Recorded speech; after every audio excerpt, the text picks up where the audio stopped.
আজ প্রিয় সংগঠন বাংলাদেশ ছাত্রলীগ ভালো নেই তাদের পরিবার। আজ হৃদয়ে রক্তকরণ হয়। সাদ্দাম ভাইকে বলার মতো আমাদের কোনো ভাষা নাই। বাগেরহাট উপজেলা ছাত্রলীগের সাবেক সভাপতি সাদ্দাম ভাইয়ের সহধর্মী নিয়ে আত্মহত্যা করেছে। যাকে আত্মহত্যা বলে চালিয়ে দিচ্ছে, আসলে কি সে আত্মহত্যা করেছে?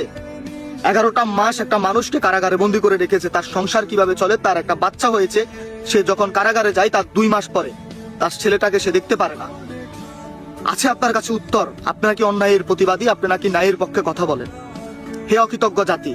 1948 সাল বঙ্গবন্ধু শেখ মুজিবুর রহমানের হাতে গড়া সংগঠন বাংলাদেশ ছাত্রলীগ যখন প্রতিষ্ঠা বার্ষিকী হয়, 1952 সাল ভাষা আন্দোলন, 1954 সাল যুক্তপর নির্বাচন, 1966 সাল 6 দফা আন্দোলন, 1969 গণ অভ্যুত্থান, 70 নির্বাচন, 1971 সালের মহান মুক্তিযুদ্ধে বাংলাদেশ ছাত্রলীগের ভূমিকা ছিল অপরিসীম।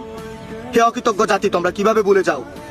আজকে যারা বলে 36 জুলাই তাদের মুক্তিযুদ্ধ, তারা বৈষম্যের বিরুদ্ধে লড়াই করেছে, যারা স্বৈরাচারের বিরুদ্ধে লড়াই করেছে, আমি তাদের কাছে প্রশ্ন রাখতে চাই, আপনারা নাকি শিক্ষিত জাতি? দেশের সাথে দেশের যুদ্ধ হয়, কোন ইতিহাসে লেখা আছে? রাজনৈতিক মতপেক্ষ থাকতেই পারে, রাজনৈতিক প্রতিনিধি থাকতেই পারে, দেশের মাঝে দেশের যুদ্ধ হয় না।